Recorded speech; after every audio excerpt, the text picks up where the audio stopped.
Japan अपने आप में अनूठा है और आकर्षक संस्कृति और सामाजिक प्रतिमानों का दावा करता है जो दुनिया में कहीं और नहीं मिल सकता है। और इसके अलावा भले ही जापान पृथ्वी पर सबसे अधिक सामाजिक और तकनीकी रूप से उन्नत राष्ट्रों में से एक है, लेकिन ये अपनी अज्ञात संस्कृति और नियमों के लिए भी लोकप्रिय है। तो चलिए बात करते हैं जापान के ऐसे 10 अजीब और दिलचस्प तथ्य के बारे में जो आपको जापान बाहर किसी दूसरे देश में देखने को नहीं मिलेगा।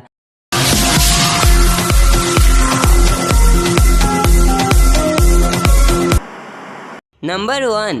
हम पानी को सेव नहीं करते हैं, बट जापान नेचर को केयर करते हुए पानी को बहुत ही ज़्यादा सेव करता है। वो क्या करता है कि आप देख सकते हो कि ये जो इमेज आप देख रहे हो अपनी स्क्रीन पर, ये एक टॉयलेट का इमेज है और ऐसे ही टॉयलेट आपको जापान में देखने को मिलेंगे। तो यहाँ पर क्या होता है कि जब भी कोई इंसान टॉयलेट कर लेता है ना, तो टॉयलेट करने के बाद जो हाथ वो धोता है, तो वो हाथ धोने के लिए यहाँ पर टॉप पर एक लगा हुआ है धारा जैसा आप देख सकते हो, तो वहाँ पर से वो हाथ धोता है और उसमें से जो पानी आता है ना, मतलब उसमें से जो पानी धोआ कर जो जाता है, तो वहाँ पर आप देख सकते हो होल है कुछ, तो उसी होल थ्रू वो अगेन टॉयलेट में ही चला जाता है, जिससे कि पानी बहुत ही ज़्यादा कंजर्व होता है। नंबर 2, जापान जितना डेवलप्ड है उतना ही संस्कारिक भी है। क्या आपको पता है कि जापान के जितने भी स्टेडियम्स हैं ना, जहाँ पर स्पोर्ट्स खेला जाता है, तो वहाँ पर जितने भी जापानीज फैंस जाते हैं स्पोर्ट्स को देखने के लिए, वो सभी मैच खत्म होने के बाद चीयर करने के बजाय उस स्टेडियम को साफ करते हैं, मतलब क्लीन करते हैं। मतलब जापान कितना अच्छा है ना।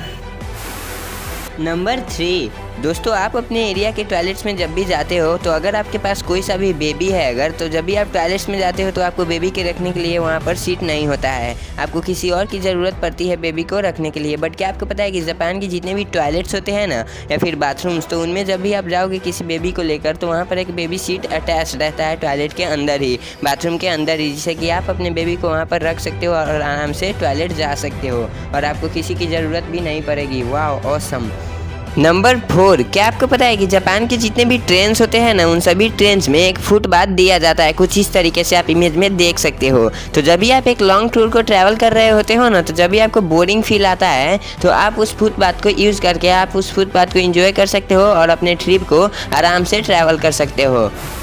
नंबर 5, दोस्तों आप सभी को तो पता ही है कि हमारे एरिया के जितने भी टॉयलेट्स होते हैं उन सभी में आप जब भी फाट करते हो जोर से, तो उसका जो आउटसाइड में जो इन्वायरमेंट होता है, उस इन्वायरमेंट में जितने भी लोग होते हैं उन सभी को एक इरिटेशन टाइप का होता है और उन्हें डिस्टर्ब भी हो जाता है। तो इसी चीज़ को नज़रअंदाज करते हुए जापान के टॉयलेट्स में क्या होता है कि वहाँ पर एक साउंड सिस्टम को दिया जाता है, जिस साउंड सिस्टम की मदद से आप एक साउंड को प्ले कर सकते हो और वो साउंड उसमें डिफ़ॉल्टी साउंड रहता है वाटर का साउंड। तो वहाँ पर टॉयलेट के आउटसाइड में स्पीकर्स लगे होते हैं जिसमें से वो वाटर साउंड बजता है जब भी आप साउंड सिस्टम को प्ले करोगे। तो उससे क्या होता है कि जब भी आप टॉयलेट में जितना भी जोर से फाट भी करोगे, कुछ भी करोगे टॉयलेट में से, उससे आउटसाइड इन्वायरमेंट पर कुछ इफेक्ट नहीं पड़ेगा, किसी को कोई भी दिक्कत नहीं आएगी, सिर्फ सभी को वाटर का साउंड ही सुनाई देगा। वाह दैट्स गजब।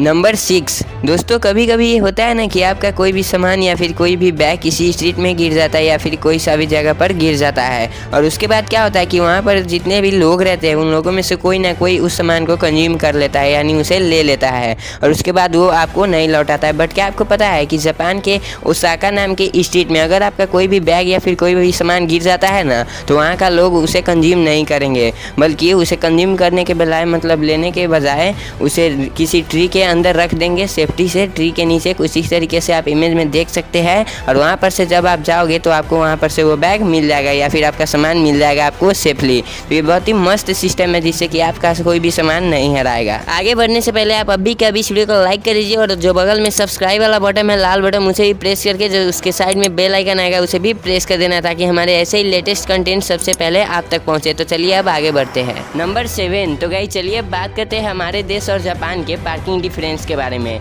आपने तो कभी ना कभी अपने एरिया में पार्किंग जरूर देखा होगा, जैसे car parking, bike parking, ETC, और वो कुछ इस तरीके से होता है जैसे आप इमेज में देख सकते हैं। बट क्या आपको पता है कि जापान का जो पार्किंग सिस्टम है ना, वो रिवर्स पार्किंग है, मतलब वहाँ पर गाड़ियों को रिवर्स करके पार्क किया जाता है, जिससे कि बहुत ही कम ही स्पेस कंज्यूम होता है और वहाँ पर बहुत सारी गाड़ियाँ पार्क हो सकते हैं। So Japan is really perplexing dude. Number 8, आप इन मछलियों को देखिए, आपने कभी न कभी तो इसे ज़रूर देखा होगा, बट फैक्ट ये नहीं है कि आपने इसे देखा है या फिर नहीं, बट फैक्ट ये है कि आपने इसे कहाँ पर देखा है। वेल, आपने कभी इसे किसी बड़े से कैफ़े में देखे होंगे या फिर किसी बड़े आदमी के घर में देखे होंगे, शीशे के अंदर कैद, वहाँ पर मोटर लगा रहता है और इसे हम डेकोरेशन के लिए यूज़ करते हैं और इसे हम अपने नॉर्मल इन्वायरमेंट में या फिर आउटडोर इन्वायरमेंट में नहीं रखते हैं, इसे हम सेफली रखते हैं अपने घर के अंदर। बट क्या आपको पता है कि जापान के अंदर जितने भी नाले होते हैं ना, नदी नाले जितने भी होते हैं, स्ट्रीट के जो नाले होते हैं, उनमें इन मछलियों को देखा जाता है, वो भी फ्रीली रोटेट करते हुए, घूमते हुए।